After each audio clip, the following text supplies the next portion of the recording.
যেহেতু করোনা পরিস্থিতির কারণে গোটা বিশ্বে এখন লকডাউন চলছে, একটা ক্রাইসিস মোমেন্ট, গোটা বিশ্ববাসী এখন খুব আতঙ্কিত, গোটা বিশ্ববাসী খুব বিপদের মধ্যে আছে। ফলে আমাদের মসজিদগুলো এখন বন্ধ, বেশিরভাগ অধিকাংশ মুসলিম দেশগুলোতে মসজিদগুলো বন্ধ, নামাজগুলো আমাদের ঘরে পড়তে হচ্ছে। এমনকি জুমার সালাতও আমরা মসজিদে পড়তে পারছি না, জুমার সালাতের পরিবর্তে জোহরের সালাত আমাদেরকে ঘরে আদায় করতে হচ্ছে। এই পরিস্থিতিতে আর 2 দিন পরেই আমরা ঈদ উল ফিতর উদযাপন করতে যাচ্ছি। এখন যেহেতু আমরা মসজিদে যেতে পারবো না, আমরা কিভাবে ঈদ উল ফিতর এর সালাত আদায় করব? আমরা কি ঘরে ঈদ উল ফিতরের সালাত আদায় করব নাকি করা লাগবে না? এ ব্যাপারে অনেকেরই অনেক প্রশ্ন এবং এই ব্যাপারটি নিয়ে অনেক আলোচনা হচ্ছে।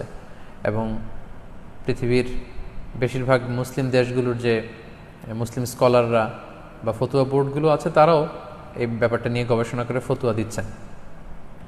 এই ব্যাপারটি এত বেশি আলোচিত হওয়ার কারণ হচ্ছে এর আগে কখনো এরকম পরিস্থিতি, এটা একটা উদ্ভূত পরিস্থিতি, এরকম পরিস্থিতি বা সিচুয়েশন আমরা কখনো ফেস করিনি। আমার এই জীবনে আমি কখনো দেখিনি যে ঈদের সময় আমাদেরকে এরকম আবদ্ধ থাকতে হচ্ছে। আপনাদেরও অভিজ্ঞতা যদি আপনারা শেয়ার করেন তাহলে একই অবস্থা দাঁড়াবে যে আমরা আমাদের পুরো জীবনে এরকম রমাদান কাটাইনি। It's a unique Ramadan and it's going to be a unique Eid celebration for Muslim ummah around the world. গোটা বিশ্বব্যাপী এটা আমাদের জন্য একটা ইউনিক ডিফারেন্ট ঈদ হবে। তো যেহেতু ডিফারেন্ট, সো এটার মাসআলাটাও একটু ডিফারেন্ট, যে আমরা ঘরে ঈদের সালাত পড়তে পারবো কি পারবো না, এই প্রশ্ন কেউ কখনো আগে করেনি বা করার প্রশ্ন আসেনি। তো এই ব্যাপারে আমরা সংক্ষিপ্ত পরিসরে কিছু কথা শেয়ার করতে চাই। প্রথমে আমরা বলবো যে ঈদের সালাতের হুকুমটা কি, এ ব্যাপারে আমরা জেনে নিই। আমরা জানি যে বছরে আমরা 2 বার ঈদ উদযাপন করি। আমাদের সবচেয়ে বড়, the biggest carnival and festival of Muslim community, আমাদের সবচেয়ে বড় ধর্মীয় উৎসব ঈদ উল ফিতর এবং ঈদ উল আজহা। এবং আমরা এই 2টি দিন ঈদের সালাত পড়ার মধ্য দিয়ে আনন্দ উৎসব শুরু করি। এই ঈদের সালাতের হুকুম কি? এক্ষেত্রে স্কলারদের মতভেদ রয়েছে, একাধিক মতামতের ব্যাপারে পাওয়া যায়।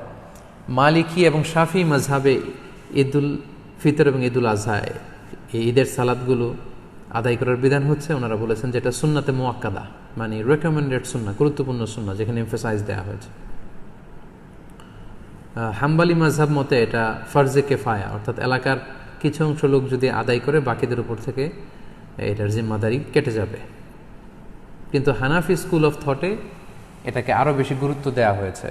হানাফি মাযহাব মতে ঈদের সালাত আদায় করা হচ্ছে ওয়াজিব, এবং শাইখুল ইসলাম ইবনু তাইমিয়া এবং ইমাম শাওকানি সহ আরও অনেকেই এই মতামতকে গ্রহণ করেছেন, অর্থাৎ ওয়াজিব, খুবই গুরুত্বপূর্ণ। যদি কেউ এটাকে তরক করে তাহলে সে গুনাহগার হবে ওয়াজিব তরক করার কারণে। এবং আমরা কোরআন সুন্নাতেও যদি একটু দৃষ্টি দেই তাহলে দেখব যে অনেক গুরুত্বের সাথে এই সালাতের ব্যাপারে বলা হয়েছে। আমরা সূরা কাউসারের 2 নম্বর আয়াতের দিকে যদি খেয়াল করি, সেখানে আল্লাহ তাআলা বলছেন ফাসল্লি লিরাব্বিকা ওয়ানহার।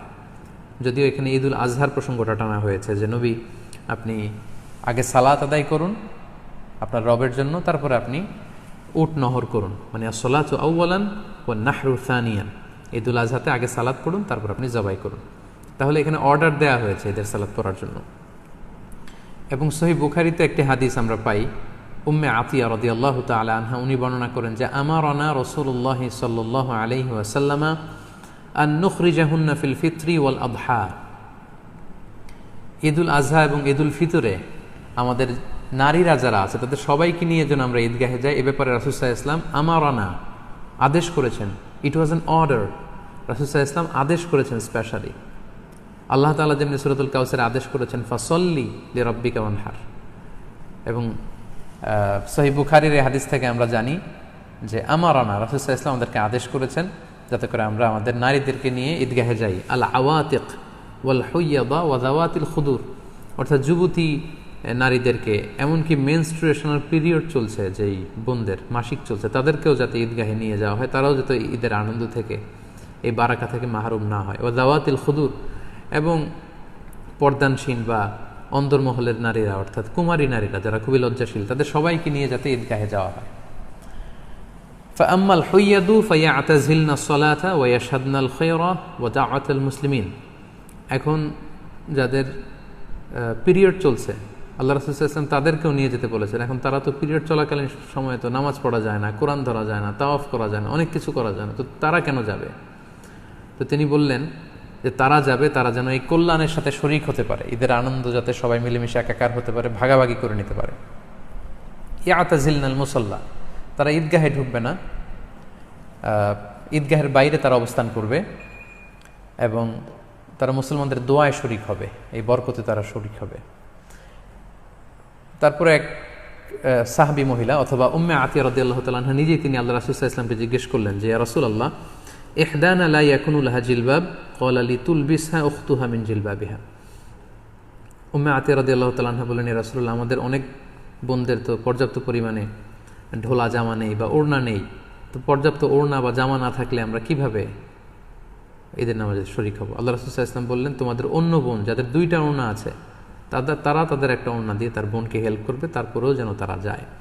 তো এই হাদিসগুলো থেকে এবং কোরআনের আয়াত থেকে আমরা বুঝতে পারলাম যে ঈদের সালাতের ব্যাপারে আল্লাহ রাসূল সাল্লাল্লাহু আলাইহি ওয়াসাল্লাম খুব বেশি গুরুত্ব আরোপ করেছেন। আমারনা, ইট ওয়াজ অ্যান অর্ডার। পাশাপাশি মুওয়াযাবাতুন নবী সাল্লাল্লাহু আলাইহি ওয়াসাল্লাম আলাইহা ওয়া আসহাবু, আল্লাহ রাসূল সাল্লাল্লাহু আলাইহি ওয়াসাল্লাম এবং সাহাবারা সব সময় ঈদের সালাত আদায় করেছেন, কখনোই ঈদের সালাতকে ওনারা তরক করতেন না। তো এগুলো থেকে বোঝা যায় কোরআন সুন্নাহর আলোকে যে ঈদের সালাতের ব্যাপারে আমাদের শরিয়া এটা খুবই গুরুত্ব আরোপ করেছে। এখন প্রসঙ্গ হচ্ছে, এই লকডাউন পিরিয়ডে যদি মসজিদ আমাদের বন্ধ থাকে, ঈদগাতে জড়ো হওয়ার সুযোগ না থাকে, আমরা ঈদের সালাত বাসায় পড়তে পারবো কিনা? আমি আগেই বলেছি এটা একটা বিশেষ পরিস্থিতির কারণে এই প্রশ্নটা বা এই মাসআলাটা আমাদের সামনে এসেছে। এর আগে সাধারণত আমরা এ জাতীয় প্রশ্নের সম্মুখীন হইনি। এটা একটা উদ্ভূত পরিস্থিতির কারণে এই কোশ্চেন সব জায়গায় রেইজ হচ্ছে। তো এই প্রশ্নের উত্তর দিতে গেলে আগে আমাদের জানতে হবে যে যখন আমাদের পরিস্থিতি স্বাভাবিক ছিল বা যখন স্বাভাবিকভাবে ঈদগাহে যে ঈদের নামাজ পড়া যায়, মসজিদে জামাতে শরীক হওয়া যায়, তখন যদি কেউ ঘুম থেকে দেরিতে ওঠার কারণে বা কোনো কারণে ঈদের জামাতে শরীক হতে না পারে, তাহলে সেই ব্যক্তি কি পরবর্তীতে একা একা ঈদের সালাত আদায় করতে পারবে? এটার উত্তরটা আমরা জেনে নিলে এই পরিস্থিতিতে আসলে আমাদের কি করা উচিত হবে এটা আমরা খুব সহজেই অনুমান করতে পারবো। ঈদের সালাত কেউ যদি মিস করে, সে একা একা বা জামাতে ঘরে এসে পড়তে পারবে কিনা, এ ব্যাপারে দুইটি মত। প্রথম মত হচ্ছে মেজরিটি স্কলারদের মত, জুমহুরুল ফুকাহা, শাফিঈ, মালিকি, হাম্বলি সহ মেজরিটি স্কলারদের মতামত হচ্ছে কেউ যদি ঈদের সালাত জামাতে পড়তে না পারে, মসজিদে যদি মিস করে, ঈদগাহে যদি মিস করে, বাসায় এসে একা একা কিংবা জামাতে সে পড়তে পারবে। এটা হচ্ছে প্রথম মত। আর দ্বিতীয় মত হচ্ছে ওলামায়ে আহনাফদের মত। হানাফি মাযহাবের মতামত হচ্ছে যে না, ঈদের সালাত যদি কেউ মিস করে কোনো কারণে, ঈদগাহে যেয়ে যদি পড়তে না পারে বা মসজিদে যেয়ে পড়তে না পারে, তাহলে তার আর ঈদের সালাত পড়া লাগবে না। কেন পড়া লাগবে না? হানাফি মাযহাবের দলিল হচ্ছে ঈদের জামাতটা এটা একটা সামাজিক ইবাদত। জুমার সালাতের ক্ষেত্রে যে সমস্ত শর্ত, ঈদের সালাতের ক্ষেত্রেও একই শর্ত, তাই এটা সামাজিকভাবে পড়তে হয়।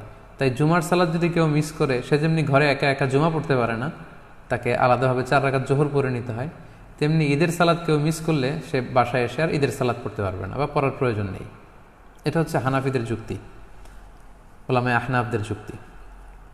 তাদের মতে এটা একটা সামাজিক ইবাদত এবং এটা সামাজিকভাবে বড় সড় পরিসরেই করতে হয়। পাশাপাশি এটার জন্য ইজনে আম শর্ত, অর্থাৎ সবার এন্ট্রি, যে কেউ চাইলে এখানে এসে অংশগ্রহণ করতে পারবে, অর্থাৎ সর্বসাধারণের প্রবেশাধিকার, এটার প্রয়োজন। তো ঘরে এসে পড়লে সে সামাজিকতাও থাকে না আর ইজনে আমের বিষয়টাও থাকে না। তাই ঈদের সালাতকে মিস করলে তার আর ঈদের সালাত ঘরে এসে পড়ার দরকার নেই। সে চাইলে চাশতের নামাজ 2 রাকাত কিংবা 4 রাকাত নামাজ সে পড়ে নিতে পারে। এটা হচ্ছে হানাফি স্কুল অফ থটের অভিমত। আর মেজরিটি স্কলারদের, জমহুরুল ফুকাহা, তাদের মতামত যদি আমরা দেখি, ওনারা বলেছেন না, যদি কেউ মিস করে তাহলে ঘরে এসে সে একাকী পড়তে পারবে। এবং তারা যে মতামত দিয়েছেন যে একাকী পড়তে পারবে, এটার ব্যাপারে একটা স্ট্রং এবং ভ্যালিড দলিল আছে। সেটা হচ্ছে সহিহ বুখারীতে একটি হাদিস এসেছে, তালিক হিসেবে উনি এনেছেন কিতাবু সলাতুল ঈদাইনের অধ্যায়ের মধ্যে। ইমাম বুখারী এটা তালিক হিসেবে এনেছেন। পাশাপাশি মুসান্নাফ ইবনে আবি শাইবাতেও এই হাদিসটি এসেছে। প্রসঙ্গটা হচ্ছে আনাস রাদিয়াল্লাহু তাআলা আনহুর প্রসঙ্গ। উনি ওনার শেষ জীবনে বাসরাতে থাকতেন, ইরাকের বসরা শহরে থাকতেন। একদিন কোনো কারণে উনি এবং ওনার ফ্যামিলি মেম্বার ঈদের জামাত ওনারা মিস করেছেন। মিস করাতে উনি বাসায় এসে সবাইকে নিয়ে ঈদের জামাত আদায় করেছেন বাসায়, এবং হাদিসটি সহিহ বুখারীতে এসেছে। আমি হাদিসটা আপনাদেরকে পড়ে শোনাচ্ছি। عن أنس رضي الله عنه أنه كان إذا فاتته صلاة العيد مع الإمام কোন এক সময় আনাস রাদিয়াল্লাহু তাআলা আনহুর যখন ইমামের সাথে ঈদগাহে ঈদের সালাত তিনি মিস করলেন, ফাউত হয়ে গেল, জামা আহলাহু ওয়া মাওয়ালিহি, তিনি বাড়িতে এসে ওনার ফ্যামিলি মেম্বার্সদের সবাইকে এবং ওনার আজাদকৃত যত দাস দাসী আছে সবাইকে একত্রিত করলেন। সুম্মা কামা আব্দুল্লাহ ইবনু আবি উতবাতা মাওলাহু ফায়ুসাল্লি বিহিম রাকাতাইন, তারপর ওনার আজাদকৃত দাস আব্দুল্লাহ ইবনে আবি উতবা ওনাকে বললেন যে তুমি আমাদেরকে নিয়ে ঈদের সালাতের ইমামতি করো। আব্দুল্লাহ ইবনে উতবা আনাস রাদিয়াল্লাহু তাআলা আনহুর অনুমতিক্রমে সবাইকে নিয়ে 2 রাকাত ঈদের সালাত ঘরে আদায় করলেন বাসায়। ইউকাব্বিরু ফীহিমা, এবং প্রতিটি রাকাতেই তিনি অতিরিক্ত তাকবীরগুলো দিয়েছেন। এই হাদিসটা সহিহ। তো এই হাদিসের আলোকে মেজরিটি স্কলাররা, জুমহুরুল ফুকাহারা বলেছেন, যেহেতু আনাস রাদিয়াল্লাহু তাআলা আনহুর ঈদের সালাত মিস হয়েছিল, উনি ঘরে এসে জামাতে সবাইকে নিয়ে আদায় করেছেন। এই সহিহ হাদিসের আলোকে বোঝা যায় কখনো যদি কারো ঈদের সালাত মিস হয়ে যায় ঈদগাতে বা মসজিদে, তাহলে সে ব্যক্তিও ঘরে এসে একাকী কিংবা জামাতের সাথে ঈদের সালাত আদায় করতে পারবে। এটার ভ্যালিডিটি আছে, কেননা আল্লাহ রাসূল সাল্লাল্লাহু আলাইহি ওয়াসাল্লামের খুব কাছের একজন সাহাবা এমনটি আমল করেছেন। আনাস রাদিয়াল্লাহু তাআলা আনহু, যাকে বলা হয় খাদিমু রাসূলিল্লাহ, আল্লাহ রাসূল সাল্লাল্লাহু আলাইহি ওয়াসাল্লামের খাদেম, 10 বছর তিনি আল্লাহ রাসূল সাল্লাল্লাহু আলাইহি ওয়াসাল্লামের খেদমত করেছেন। আল্লাহ রাসূল সাল্লাল্লাহু আলাইহি ওয়াসাল্লামের চিন্তা, চেতনা, অ্যাটিটিউড সম্পর্কে তিনি খুব ভালো জানতেন, এবং সেগুলোর আলোকে তিনি সিদ্ধান্ত নিয়েছেন যে মসজিদে মিস হলে এটা ঘরে পড়া যায়। এই দলিলের আলোকে মেজরিটি স্কলাররা বলেছেন পড়া যাবে। তো এখন এই লকডাউন পিরিয়ডে যেহেতু আমাদের মসজিদ বন্ধ, আমাদের অবস্থাটা অনেকটা এমনই যে আমরা ঈদগাহে যে জামাত পড়তে পারছি না। অনেকটা আনাস রাদিয়াল্লাহু তাআলা আনহুর এই ঘটনার সাথে কেয়াস করেই এখন আমাদেরকে সলিউশন খুঁজে নিতে হবে। তাহলে সলিউশনের ক্ষেত্রে 2টা দিক আমাদের দাঁড়ালো। হানাফি স্কুল অফ থট অনুযায়ী এটা একটা সামাজিক ইবাদত, এটাকে সামাজিকভাবে বড় সড় পরিসরে ঈদগাহে আদায় করতে হয়, এবং এটাতে ইজনে আম থাকতে হয়, সর্বসাধারণের প্রবেশাধিকার লাগে। এগুলো যদি না পাওয়া যায় তাহলে ঈদের সালাতের যে গুরুত্ব সেটা থাকে না, ফলে তার বাড়িতে এসে আর পড়ার দরকার নেই, 2 রাকাত 4 রাকাত নামাজ পড়ে নিলে হবে, নফল নামাজ। আর অন্যদিকে জুমহুরুল ফুকাহা, মেজরিটি স্কলারদের মতামত হচ্ছে যে না, কেউ মিস করলে বাসায় এসেও পড়তে পারবে, কেননা আনাস রাদিয়াল্লাহু তাআলা আনহু শুধু একাই পড়েননি, মুনফারিদান না, তিনি জামাতের সাথে সবাইকে নিয়ে পড়েছেন। এখন আমরা কি করব? আমরা কি ঈদের সালাত তরক করব, নাকি 2 রাকাত আমরা সালাত আদায় করব? সম্মানিত শুধু এই দীর্ঘ সময়ের বিশ্লেষণ শেষে আপনাদের কাছে আমি আমার ব্যক্তিগত অভিমতটুকু পেশ করতে চাই যে বর্তমানে যেহেতু এটা একটা কন্টেম্পোরারি মাসআলা, এবং আরব বিশ্বসহ পৃথিবীর বেশিরভাগ মুসলিম দেশের যে ফতুয়া বোর্ড, ওনাদের মতামত হচ্ছে যে আপনারা যেহেতু বাইরে যে ঈদের সালাত পড়ার সুযোগ নেই, আপনারা ঘরে ঈদের সালাত আদায় করুন। যেহেতু আনাস রাদিয়াল্লাহু তাআলা আনহু এমনটি করেছেন, এবং সেটার আলোকেই আমরা এই সিদ্ধান্তে উপনীত হতে পারি যে আমরা চাইলে আমাদের ঘরে ঈদের সালাত একা একাও আদায় করতে পারবো, জামাতের সাথেও আদায় করতে পারবো। আমরা জানি যে ঈদের সালাত ঈদের দিনের আনন্দকে অনেক গুণ বাড়িয়ে দেয়।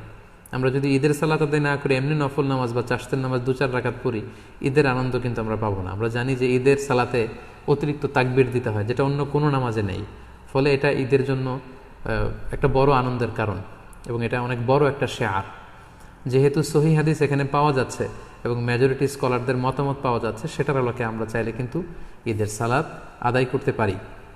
কারণ হানাফি মাযহাবে কিন্তু এমন বলা হয়নি যে আপনি যদি ঈদের সালাত আদায় করেন ঘরে এসে আপনার গুনাহ হবে, বরং হানাফি মাযহাবে এটাও সাজেস্ট করা হয়েছে যে ঈদের সালাত পড়া লাগবে না, বরং 2 রাকাত চাশতের নামাজ অথবা 4 রাকাত নফল নামাজ পড়ুন।